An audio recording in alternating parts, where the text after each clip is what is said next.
Au sommaire de cette édition d'information, des larmes et de la compassion pour cette compatriote, mère de 3 enfants littéralement abandonnée par les siens et qui vit dans une cabane au centre d'un bras de mer complètement exposée à tous les dangers. Un cas social qui devrait interpeller les autorités publiques. Notre pays célèbre aujourd'hui la journée internationale de la jeune fille dans les technologies de l'information et de la communication. Une journée qui vise à encourager les jeunes filles et les femmes à envisager une carrière dans le secteur des TIC en pleine expansion et à permettre ainsi aux jeunes filles comme aux entreprises technologiques de bénéficier des avantages d'une plus grande participation féminine.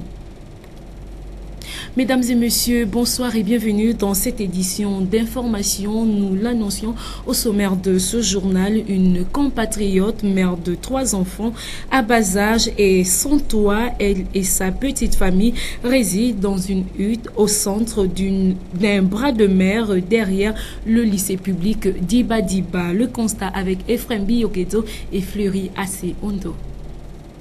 Sans ressources financières apparentes, avec à sa charge 3 enfants à bas âge, cette compatriote ne sait plus véritablement à quel sein se vouer.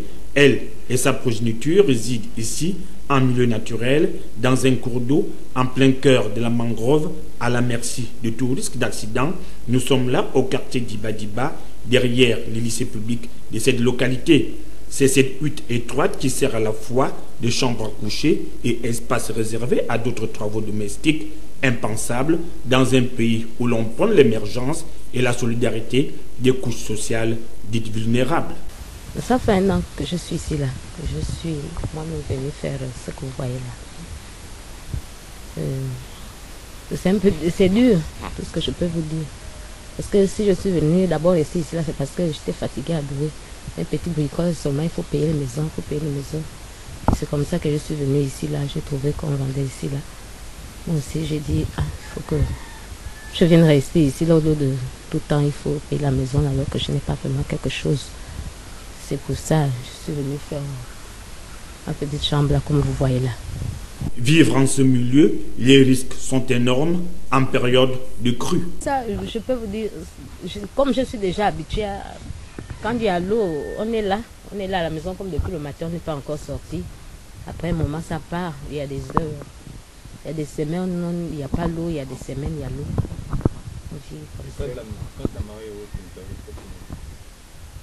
Quand la marée est haute, bon, ça arrive à un niveau là, on fait comme ça, parfois je descends dans l'eau. Si j'ai besoin de faire quelque chose, je passe, je reviens.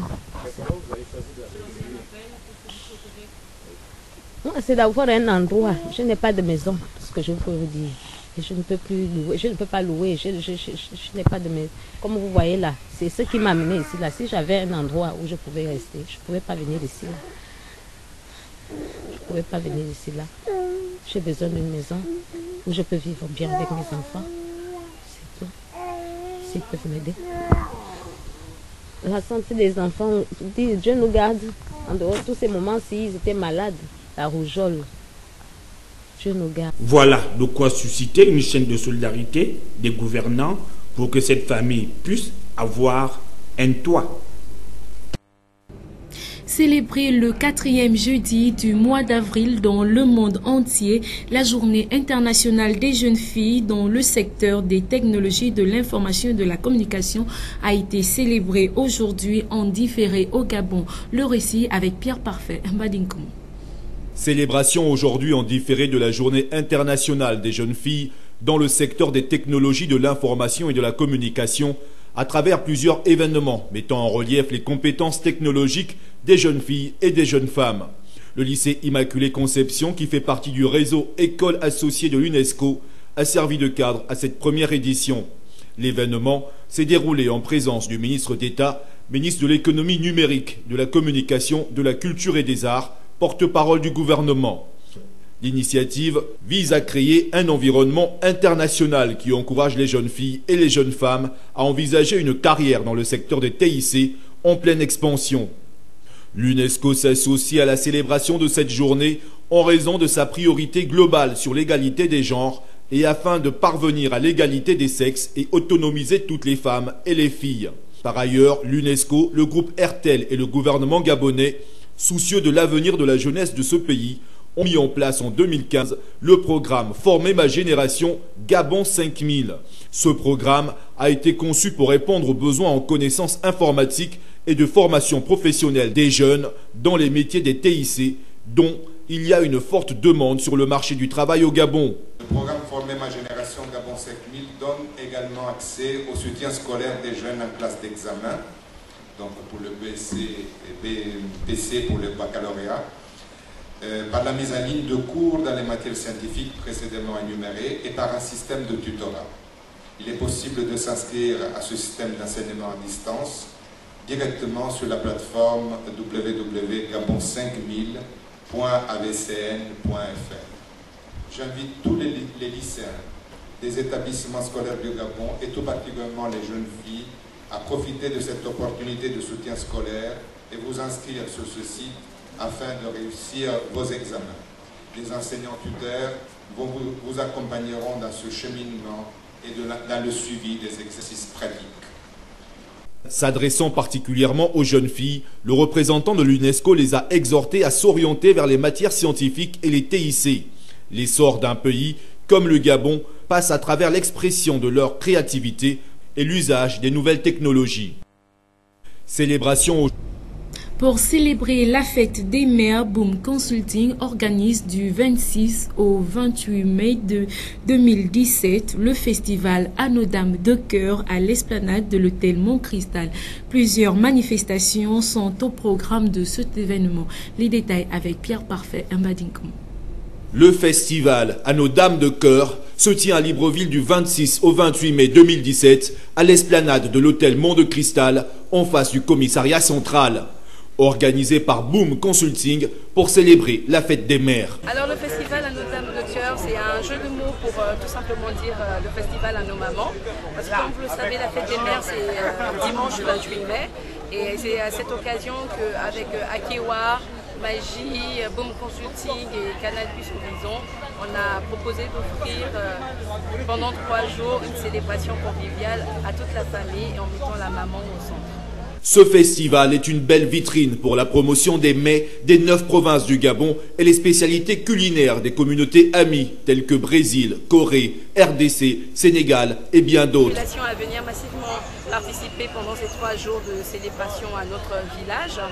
C'est gratuit, donc les conditions de participation sont de 500, 1000 francs et 2000, on n'excède pas ces prix et venez découvrir la culture Made in Gabon, venez découvrir aussi les spécialités des communautés amies. L'entrée à ces manifestations est libre. Les participants peuvent s'inscrire aux jeux concours prévus dans le cadre de cet événement. Le programme enregistre une tombola gratuite le dimanche 28 mai avec plus de 40 lots à gagner. La tombola va se dérouler toutes les 30 minutes à partir de 12 heures. Donc les retraits de la tombola, c'est retrait immédiat. Donc toutes les personnes qui ont rempli les tickets, qui participent à la tombola, sont dans l'obligation d'être là sur place dès midi au plus tard.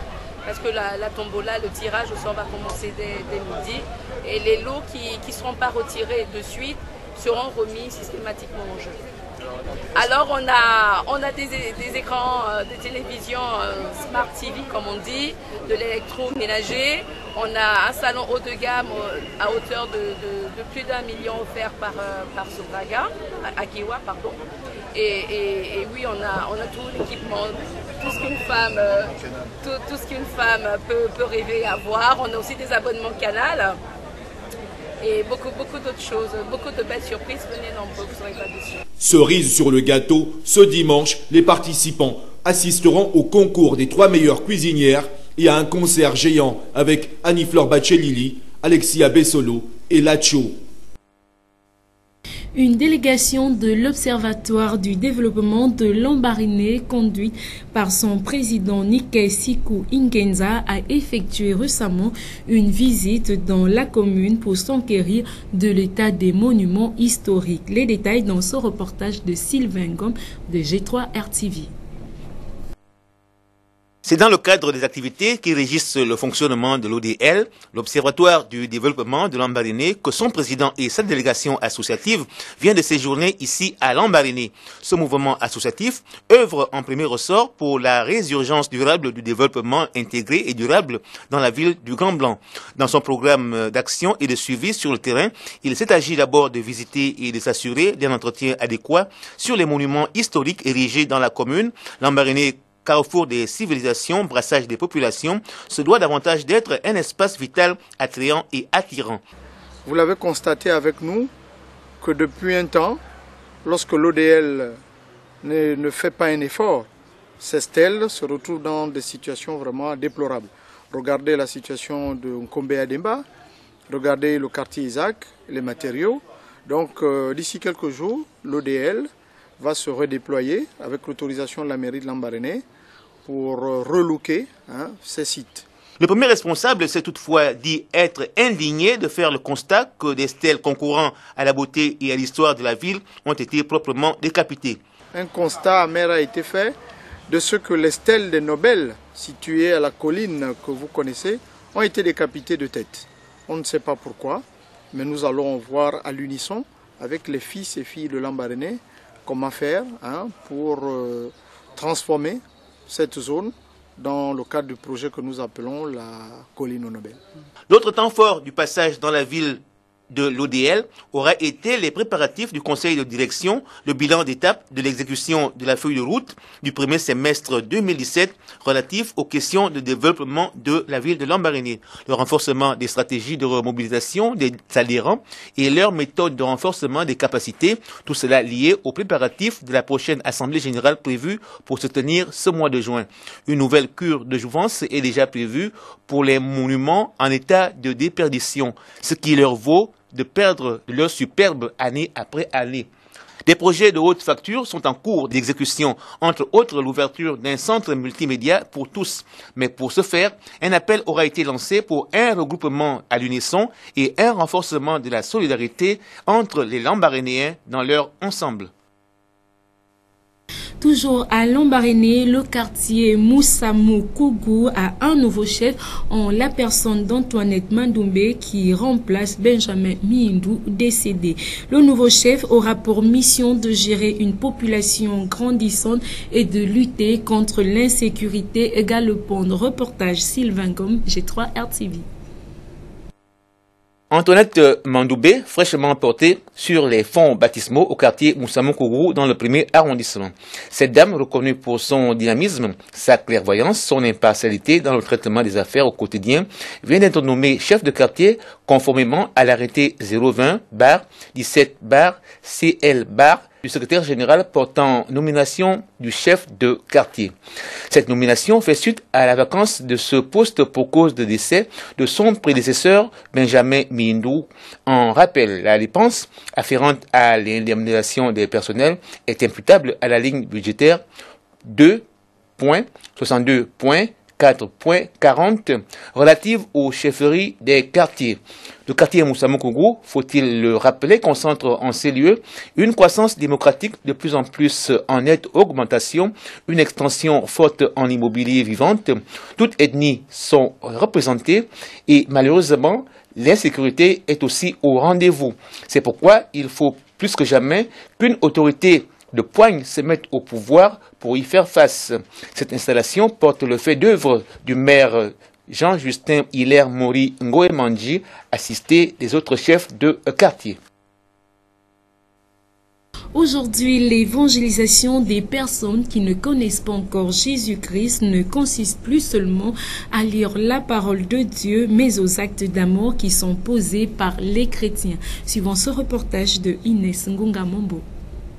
Les chrétiens ont opté pour une nouvelle forme d'évangélisation des âmes qui ne connaissent pas le Seigneur par la politique de remise des dons aux personnes vulnérables. Une façon de faire qui trouve l'adhésion du plus grand nombre. La Bible déclare dans le livre de Matthieu, chapitre 10, le verset 7, je cite, « Allez, prêchez et dites, le royaume de Dieu est proche. » Il ne nous reste plus assez de temps et les chrétiens ont cette lourde responsabilité d'apporter l'évangile à toute la création, à prêcher la parole de Dieu en toute occasion favorable ou non, pour dépeupler l'enfer et peupler le ciel. Toute forme susceptible de transmettre l'évangile qui sauve, qui transforme, qui bénit, est toujours attendue. Car le monde attend avec un ardent désir la révélation des fils de Dieu. Ces derniers qui doivent être récupérés dans le camp de l'ennemi pour être ramenés à Christ. Ces dons viennent donc à point nommé et sont constitués essentiellement des produits de première nécessité, des moustiquaires imprégnés pour ne citer que cela. Ce geste traduit l'amour que l'on peut manifester vis-à-vis de son prochain par le moyen de Christ qui, par amour, a donné sa vie pour sauver l'humanité. Ces dons viennent apporter en plus chez les bénéficiaires qui pourront dorénavant être accessibles à l'Évangile suite à ce geste d'amour manifesté par les chrétiens. Et peut-être qu'ils pourront donner leur vie au Seigneur. Aujourd'hui, il faut être proche de ces personnes cibles pour connaître les difficultés et apporter un soutien selon la disponibilité des moyens dont chacun dispose pour le salut de ses âmes. La situation de crise qui prévaut actuellement au sein de l'Église évangélique du Gabon contraint le Conseil national de cette Église à prendre un certain nombre de décisions. Des décisions qui convergent toutes au départ de Jean-Jacques Ndong Ekwage, président de l'Église évangélique du Gabon. Reportage Marielle Ekom. L'Église évangélique du Gabon, toujours secouée par une profonde crise. Les récents scandales du président de cette Église restent bien présents dans les esprits des fidèles et des pasteurs qui entendent désormais redonner à l'Église ses lettres de noblesse entachées des frasques de conduite du pasteur Jean-Jacques Ndong Ekwage. Suite à la requête du révérend pasteur Charles Martel Baudelaire Mbenengom du 4 mai 2017, saisissant les membres du Conseil national de l'Église évangélique du Gabon pour m'élever contre les scandales incessants du pasteur Jean-Jacques Ndong Ekwage et demander à tout le monde de lui dire qu'il doit maintenant lâcher les règnes de l'Église de Christ et se soumettre à la commission des ministères comme d'autres pasteurs qui, ayant eux aussi été reconnus en porte-à-faux avec la discipline de l'Église, ont déjà eu à le faire. Car le pasteur Jean-Jacques Ndong Ekwage, du fait de ces scandales dont la presse a largement fait écho ces derniers temps, s'est fait indigne. Du coup, il n'est plus qualifié pour continuer à conduire l'œuvre du Christ. Si au sens courant, le vocable scandale admet plusieurs acceptions, dont la plus globalisante est qu'il s'agit d'un fait qui heurte la conscience, le bon sens et la morale. Au plan théologique, ce mot signifie une trappe, un piège ou encore tout obstacle placé sur le chemin et faisant tomber quelqu'un. Dès lors, un chrétien insulteur, bagarreur et violent, fût-il pasteur, est un scandale par son comportement. Devant une si grave situation, il est très important de rappeler cette parole des Écritures selon laquelle l'amour ne soupçonne pas le mal. Il ne se réjouit pas de l'injustice, mais il se réjouit de la vérité. 1 Corinthiens chapitre 13, versets 5 à 6. Alors, le devoir du chrétien est donc de dire la vérité en dénonçant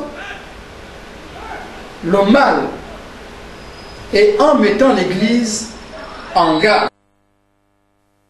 Dans la perspective de la fête consacrée au moment, la plateforme des femmes gabonaises a tenu un déjeuner-débat dans le quartier Glace pour démontrer à la face du monde leur existence. Les détails avec Ephraim Biyokezo et Fleury Asiondo. L'objectif de la plateforme est de promouvoir la solidarité entre les femmes et le renforcement des capacités des femmes. nous regroupons des femmes qui œuvrent pour différents combats. Le combat de la démocratie, le combat de la justice sociale, le combat de la préservation de la paix véritable et l'éducation à la citoyenneté. C'est autour de ces valeurs que se fondent nos actions sur le terrain. À court terme, nous avons un grand défi, celui de faire respecter la souveraineté du peuple gabonais qui s'est exprimé le 27 août de façon claire en présence d'observateurs nationaux et internationaux. Eh bien non, les carottes ne sont pas cuites. Ce combat se poursuit. Ce combat se poursuit pour les gens qui ont soif de démocratie au Gabon, qui ont soif de justice sociale au Gabon. Eh bien, ce combat se poursuit de façon pacifique, mais avec détermination. Et personne ne nous fera reculer. Vous savez, s'il n'y avait plus cru M. Martin Luther King, il y aurait toujours la ségrégation aujourd'hui aux États-Unis. S'il n'y avait pas cru M. Nelson Mandela, il y aurait toujours l'apartheid en Afrique du Sud. Les exemples sont légion. Ce que le peuple veut finit toujours par vaincre, finit toujours par être. Quelle que soit la durée de la nuit, nous allons ensemble y arriver. Mes sœurs, mes mères, il faut que nous poursuivions cette résistance pacifique. Pacifique parce que nous ne voulons pas la violence dans notre pays. Mais la résistance pacifique consiste à quoi? Elle consiste à dire la vérité. Quand d'autres disent « tel a gagné », eh bien, nous savons quelle est la vérité et nous la proclamons. Quand d'autres vous disent « n'affichez pas votre soif d'alternance », eh bien, si vous pensez que l'alternance c'est important pour le développement d'un pays, affichez votre soif d'alternance. Et celui pour qui nous avons voté aujourd'hui, il le sait. Lorsqu'il aura fait son mandat, mais nous veillerons à ce que l'alternance se poursuive. Donc c'est bien pour les valeurs que nous sommes debout et non pas pour un homme. Nous voulons donc poursuivre cette résidence pacifique qui va durer aussi longtemps qu'il le faudra, jusqu'à ce que la voix du peuple gabonais soit entendue.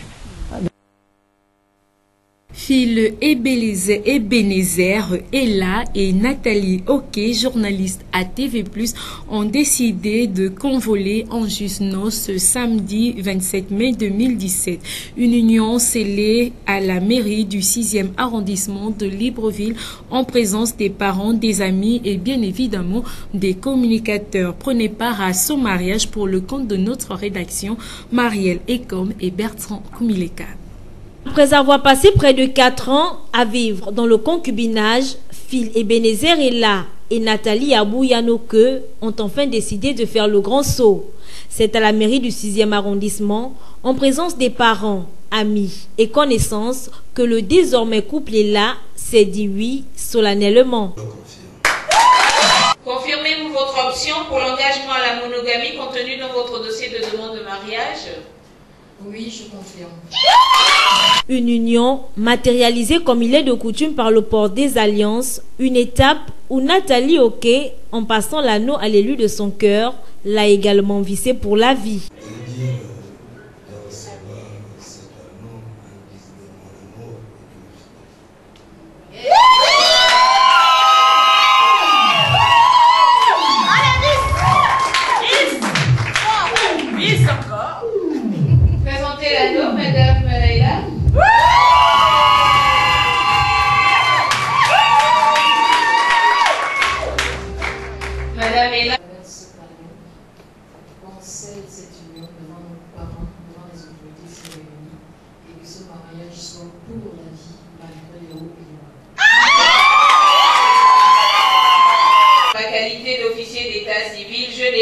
Monsieur Ella Ebenezer Phil et mademoiselle Abouyanoke Nathalie, unis par les liens sacrés du mariage. Journaliste émérite de la chaîne TV+, Nathalie Oké n'a pas caché sa satisfaction et exhorte celles qui hésitent encore à suivre son exemple. C'est une décision importante pour chaque femme, changer de statut et devenir le reflet de la société. C'est vraiment quelque chose d'important pour toutes les femmes. Et en tant que communicatrice, je crois que j'exhorte toutes les autres à suivre le pas. Un mariage qui vient également booster l'idée très répandue selon laquelle les communicatrices auraient du mal à se maintenir dans un foyer. Nathalie est justement la preuve que les communicatrices également peuvent tenir des foyers. Nous sommes toutes heureuses pour elle parce que Nathalie, c'est pas seulement une collaboratrice, c'est une sœur, c'est une grande amie. Donc Nathalie ne fait qu'ouvrir la voie et montrer davantage aux personnes qui ont des préjugés sur les femmes communicatrices que nous ne sommes pas tout simplement ces femmes qui passent à la télé, ces femmes sur le terrain à rechercher des interviews et tout le reste, mais nous sommes aussi ces femmes qui savons tenir un foyer, qui savons séduire des hommes, qui savons avoir des maris. Et voilà pour Nathalie, ok. Le couple est là. Après le dîner dansant qu'il offre à ses invités, devra s'envoler pour une destination inconnue pour y passer une lune de miel au calme. Pour notre part, il ne nous reste plus qu'à leur souhaiter à ces deux tourtereaux tout le bonheur du monde. Nous souhaitons du bonheur au couple Ella. Nous poursuivons cette édition d'information avec du sport. Avec de très faibles moyens, la Ligue provinciale de volleyball du Moyen-Ogooué a ouvert sa saison sportive avec une mini-compétition qui a vu la participation de plusieurs établissements de la commune de Lambaréné. Yves Malik, G3 RTV. Fini la trêve aux confiseurs, retour à la pratique du sport. La Ligue de volleyball du Moyen-Ogooué, que préside Firmin Makaya, a ouvert sa saison sportive malgré quelques atermoiements d'ordre organisationnel. C'est le plateau sportif du lycée Charles Meffane qui en a servi de point d'accueil autour de deux confrontations appelées aussi coupe de début de saison. Nous sommes là ce matin, justement, c'est pour la coupe de début de saison de la Ligue provinciale de volleyball du Moyen-Ogooué. Alors nous avons démarré ce matin autour de 11 h avec une première rencontre qui a opposé les jeunes de Faucon Volleyball contre l'équipe du lycée d'État Charles Meffane. Et c'est l'équipe du lycée d'État qui l'a emporté sur 2-7-0. Sur les 4 équipes qui étaient attendues, seules 3 ont répondu à l'appel de la Ligue. La compétition s'est tenue, hélas, sans trophée faute de moyens financiers. En dépit de cela, le moral, l'ambition et la détermination du président et sa suite restent indélébiles et inamovibles. L'objectif est de redonner ses lettres de noblesse à ce sport qui connaît une forte léthargie depuis quelques années et faire que le volleyball colle parmi les disciplines phares du pays. C'est toujours un plaisir, n'est-ce pas, de voir les jeunes venir un samedi comme ça parce qu'il y a le volleyball. Notre mission quand nous avons pris la Ligue, c'était justement de donner aux jeunes, à la jeunesse de Lambaréné et de la province, n'est-ce pas, l'amour de ce sport qui est en train de mourir. Nous croyons que le volleyball peut aujourd'hui se classer parmi les disciplines telles que le volley, le football, le basket, le hand. Cela passe aussi par la pratique de ce sport dans l'ensemble des établissements de la commune Lambaréné et de la province du Moyen-Ogooué tout entière. Malheureusement, bon nombre de ces établissements manquent d'air approprié. Il faut dire que ce mini-championnat a aussi valeur de préparation aux prochaines joutes nationales. Dans les locaux de l'école conventionnée de Gros-Bouquet 1, des enfants de 5 à 13 ans étaient sur les tatamis dans le cadre d'une compétition interclub de judo mise en musique par le club Mandela. Les détails avec Ephraim Biyogezo et Fleury Asiondo. Clap de fin pour le tout premier rendez-vous interclub de judo, lequel a regroupé des enfants âgés de 5 à 13 ans dans les locaux de l'école conventionnée du Gros-Bouquet 1. L'objectif de l'encadrement technique étant de mettre en place un groupe homogène dans la perspective d'une compétition internationale. Le judo club Mandela, initiateur du programme, innove et vient combler l'absence de compétition des jeunes sur le plan local pour cause la crise qui perdure au sein de la Fédération gabonaise de judo, née au lendemain de la non-validation par la tutelle de la toute dernière Assemblée générale du bureau dirigé à l'époque par Oui, le contenu hier, déjà je remercie ici les responsables de club qui ont bien voulu honorer de leur présence, nous engager leurs enfants, parce que une fois de plus ça a démontré leur belle manière de faire les choses, et puis les enseignements dispensés au club ont été mis en pratique, et aujourd'hui nous avons le fruit, ça s'est bien déroulé, c'est une première au Gabon, et puis nous en sommes satisfaits. Tous les poulains engagés en ont eu pour leur compte des médailles à la satisfaction des parents. J'étais un peu trop loin pour le mettre, sur le sol. La prochaine fois, tu iras mieux? Oui. Tu seras championne? Oui. À moi-même. C'est une bonne chose parce que on constate que c'est une activité ludique, le judo. Et une compétition comme ça permet aux enfants de décompresser en cette fin d'année. Après une année scolaire on va dire, assez difficile. Les enfants se sentent toujours bien d'avoir ce genre d'activité sportive pour pouvoir se libérer et terminer l'année en beauté. Des lendemains s'annoncent meilleurs pour ces futurs champions. 36 points contre 22, c'est le score final qui a opposé l'équipe de la SCG à celle des Mouchoupa dans le cadre d'un tournoi de mix de basketball organisé par l'association La Zastava au plateau sportif du camp de police. Les détails avec Moscone Ngonba. Du beau monde au plateau sportif du camp de police où anciens internationaux, amis et connaissances se sont amusés à la balle au panier lors de cette rencontre organisée par l'association La Zastava en l'honneur de leur frère, membre de cette association, Guy Bouang, disparu. L'équipe de la SCG, amenée par Nolé Fabrice comme d'antan, a démontré encore une fois son talent et son efficacité. Il faut dire que j'ai gardé le rythme en m'entraînant toujours. Et même s'il y a certains qui me mettent au garage en pensant que je suis au garage, non. Aujourd'hui, je me sens très bien sur le terrain, je me sens à l'aise. Donc, il suffit d'une bonne préparation pour répondre présent à une compétition comme celle-ci, même si ce n'est qu'un tournoi de mise en jambe. Mais c'est toujours plaisant d'arriver et de retrouver ce beau public qui nous a tant manqué. Moins expérimentés que leurs aînés en face, la riposte était faible. C'est venu de l'expérience. Les miens, c'est la première fois pour certains qui jouent en compétition, donc ils se sont un peu laissés emporter en commettant des fautes avec beaucoup d'oubli défensif et avec beaucoup de peur et d'appréhension au niveau offensif. Mais je crois qu'au deuxième match, ils vont quand même se reprendre. Les anciens ont fait la différence, c'est bien les plus vieilles marmites qui font les meilleures sauces. Dans l'impératif de gagner la prochaine rencontre, les protégés des Comécal devront montrer un peu plus d'envie de gagner pour espérer passer le second tour de ce tournoi de Six qui a réuni les amoureux du basketball. En hommage à un illustre membre de la Zastava, on a mis en place cette organisation-là, le tournoi de basketball. 6 équipes et il y a 2 poules. Il y a une poule A et une poule B. Donc il y aura 2 matchs pour chaque équipe par poule. Après il y aura les demi-finales et la finale. Une association omnisportive qui est à sa première édition et qui compte apporter une nouvelle dynamique dans plusieurs disciplines sportives en insérant les compétitions réservées à la gente féminine. Du beau monde au plateau sportif. C'est sur cette note de sport que prend fin cette édition d'information réalisée par David Mitola à la caméra Bertrand Koumileka. La chefferie d'édition était organisée tout au long de cette semaine par Pierre Parfait Badinkoum. Quant à moi, je vous dis au revoir et à bientôt.